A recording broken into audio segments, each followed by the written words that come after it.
আর আল্লাহ আজ্জা জাল্লা বর্ণনা করছেন, জানো তুমি কত দুর্বল? তুমি একটি মাছির চেয়েও দুর্বল। দুআফাত তালিব ওয়াল মাতলুব। যখন তিনি এভাবে বলছেন, আমি আপনি মজ্জাগতভাবে অবিশ্বাস্যভাবে কতটা দুর্বল, একটু চিন্তা করে দেখুন। আপনাদের প্রত্যেকের মাথায় বিভিন্ন জিনিসের চিন্তা আছে প্রতিদিন।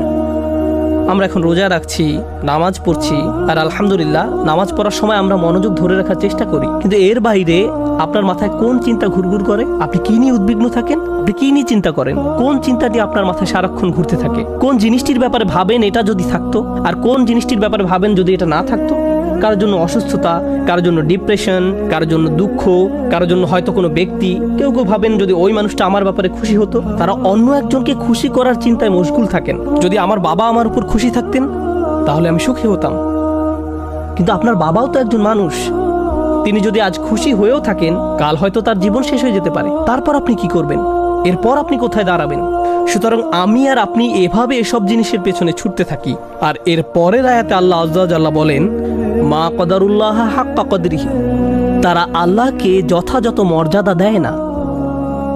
ইন্নাল্লাহ কাউইয়ুন আজিজ। নিশ্চয়ই আল্লাহ শক্তিধর, মহাপরাক্রমশালী। তুমি দুর্বল, কিন্তু আল্লাহ সর্বশক্তিমান। তিনি আরো বলেন, তোমরা আল্লাহকে যথাযথ মর্যাদা প্রদান করনি। জানেন তিনি আমাকে আপনাকে কি বলছেন? তিনি বলছেন, তোমরা বিভিন্ন জিনিসের পেছনে ছুটবে, তোমরা বিভিন্ন মানুষের পেছনে ছুটবে, তোমরা এই দুনিয়ার যত কিছুর পেছনে ছুটো না কেন, এর প্রতিটি জিনিসের একদিন সমাপ্তি হবে। এর প্রতিটি জিনিস দুর্বল। এই কারণে তুমিও দুর্বল হয়ে পড়েছ। এই জন্য তুমি বারবার দুঃখ ভারাক্রান্ত হয়ে পড়ছো। ফলশ্রুতিতে তুমি বারবার ক্ষতির সম্মুখীন হচ্ছ।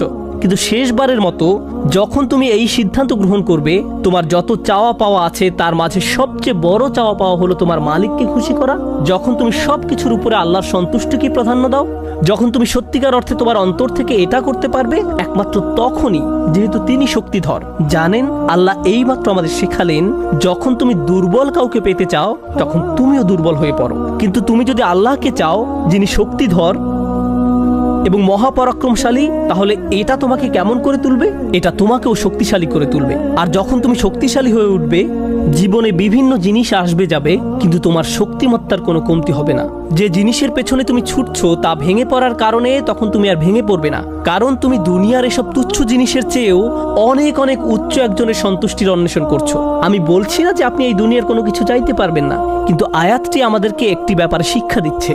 আমরা যখন এসব পার্থিব বিষয় কামনা করব, আমরা বুঝবো যে এগুলো দুর্বল। পার্থিব এসব বিষয় জীবনে আসবে যাবে, কিন্তু আমরা কখনো আল্লাহকে হারাতে পারবো না। লক্ষ্য করুন, মানব জাতির ব্যর্থতা হলো, যখন তারা পার্থিব কোনো জিনিস পেতে ব্যর্থ হয়, তারা আল্লাহকে ভুলে যায়। তাদের চাওয়া পাওয়ার জিনিসটি না পেলে তারা নামাজ পড়া ছেড়ে দেয়। তারা যা চায় তা যদি না পায়, তারা এভাবে বলে, এভাবে দোয়া করার অর্থ কি? তারা যখন তাদের আকাঙ্ক্ষার বস্তুটি পায় না, তখন দুঃখ হতাশা একেবারে ভেঙে পড়ে এবং বলে, আমি তো আল্লাহর সাথে কথা বলার শক্তিও পাচ্ছি না। এমনটি ঘটার কারণ হলো, সমস্যায় পড়ার পূর্বে আল্লাহর সাথে তাদের বন্ধন শক্তিশালী হয়ে ওঠেনি। যদি সে বন্ধনটি আগে থেকেই বর্তমান থাকতো, যেমন মূল যদি শক্তভাবে গাঁথা থাকে, তাহলে ঝড় এলে এদিক ওদিক দুলতে থাকে, সম্পূর্ণ ভেঙে পড়ে না, মূলের উপর দাঁড়িয়ে থাকতো। আর ঝড় চলে গেলে আবার ফল দেয়া শুরু করতো।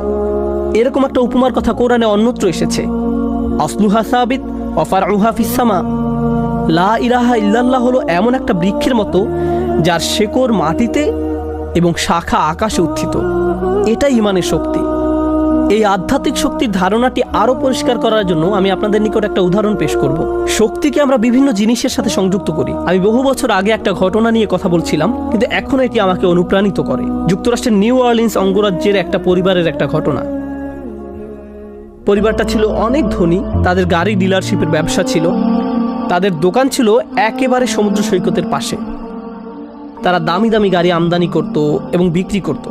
এরপর হ্যারিকেন ক্যাটরিনা আঘাত হানল। ক্যাটরিনা এসেছিল বিশাল জলোচ্ছ্বাস নিয়ে এবং এর ফলে তাদের কেনা সকল গাড়ি ভেসে গেল। একমাত্র লেক্সাস এলএস মডেলের একটা গাড়ি বর্তমান ছিল এবং পরিবারটা এই গাড়িতে করেই হ্যারিকেন আক্রান্ত এলাকা থেকে পালিয়েছিল। দুর্যোগ শেষ হওয়ার কয়েক মাস পরে স্টেটের সবকিছু খুলে দেওয়ার পর আমি আবার তাদের সাথে দেখা করতে গিয়েছিলাম। যে পরিবারটি মাসে প্রায় 2 কোটি টাকা আয় করত, তারাই এখন সেই লেক্সাস গাড়িতে করে পিজা ডেলিভারি দিচ্ছে। পরিবারটি এখন এই কাজ করছে। এক ব্যক্তির পিজা দোকানের জন্য তাদেরকে হায়ার করা হয়েছিল। মা বাবা দোকানে পিজা বানাতো আর ছেলে লেক্সাসে করে সেই পিজা ডেলিভারি দিত। আমি যখন এটা দেখলাম, কল্পনা করতে পারেন অন্য কেউ যদি এরকম পরিস্থিতিতে পড়তো, অন্য কোনো মিলিয়নিয়ার যদি এভাবে দেউলিয়া হয়ে যেত, তাদের কি হতো? তারা সম্পূর্ণ হতাশ হয়ে যেত, মদের বোতল হাতে জীবন পার করে দিত। কারণ তারা মনে করত যা তাদের ছিল তাই তাদের শক্তিশালী করেছে। এখন যেহেতু এই সম্পদ হারিয়ে গেছে, আমার পক্ষে আর এই পরিস্থিতি মোকাবেলা করা সম্ভব নয়, এই ধরনের ক্ষতি সহ্য করা সম্ভব নয়। কিন্তু এই পরিবারের ক্ষেত্রে যখন আমি তাদের সাথে দেখা করলাম, সবাই খুবই শান্ত, নির্বিঘ্ন। বাবার অনেক বয়স হয়েছিল। এই রকম বয়সে এমন ক্ষতির সম্মুখীন হলে মানুষ হার্ট অ্যাটাক করে, উচ্চ রক্তচাপে ভোগে, কিন্তু এই মানুষটা সম্পূর্ণ শান্ত। তো আমি তাকে জিজ্ঞেস করলাম, কিভাবে এটা সম্ভব? আমি এমনকি আমার প্রশ্ন করাও শেষ করতে পারিনি, আমি শুধু বললাম কিভাবে। তিনি হেসে উঠলেন। তিনি বললেন, যখন ব্যবসা ভালো ছিল আমি সারাক্ষণ ফোনে ব্যস্ত থাকতাম। শিপমেন্ট এসে পৌঁছেছে কিনা, পেমেন্ট দিতে দেরি হচ্ছে কিনা, কার কি ডেলিভারি দেওয়া প্রয়োজন, কাস্টমার খুশি কিনা, ট্যাক্সের হিসাব ঠিক আছে কিনা, কর্মচারীদের সমস্যা, অমুক সমস্যা, তমুক সমস্যা। এসব কারণে আমি কোনো মতে জুমার নামাজে উপস্থিত হতে পারতাম কোনো রকমে। কিন্তু এখনও তো টেবিলে খাবার আছে, এখনও তো আমাদের মাথার উপর ছাদ আছে, আর এখন আমি নিশ্চিন্তে মসজিদে গিয়ে নামাজ আদায় করতে পারি। আর সকালে ঘুম থেকে উঠে আমাকে কিচ্ছু নিয়ে ভাবতে হয় না, একমাত্র আমার রবকে মনে করা এবং তার কৃতজ্ঞতা জ্ঞাপন করা ছাড়া। আমার আসলে মনে হয় আমার জীবন শেষ হওয়ার পূর্বে আল্লাহ আমাকে সহজ জীবনের এই নিয়ামত দান করেছেন। সেই বাবা এটাই বলেছিলেন, কোনো সাধারণ মানুষের পক্ষে এভাবে কথা বলা সম্ভব নয়। আপনি যদি এমন কথা অন্য কোনো ব্যবসায়ীকে বলতেন, সে বলতো এই লোকটার মাথা নষ্ট হয়ে গেছে, তার সকল সেন্স নষ্ট হয়ে গেছে। আর এই জন্যই এখন সে তার মাথায় এই পরিস্থিতির একটা যৌক্তিকতা খুঁজে নিয়েছে। আপনাদেরকে একটা কথা বলছি, একজন মানুষের পক্ষে কেবল তখনই এভাবে কথা বলা সম্ভব যখন সে বুঝতে পারে যেসব জিনিসের পিছনে সে ছুটছে তা দুর্বল। কেবলমাত্র আল্লাহই শক্তিশালী।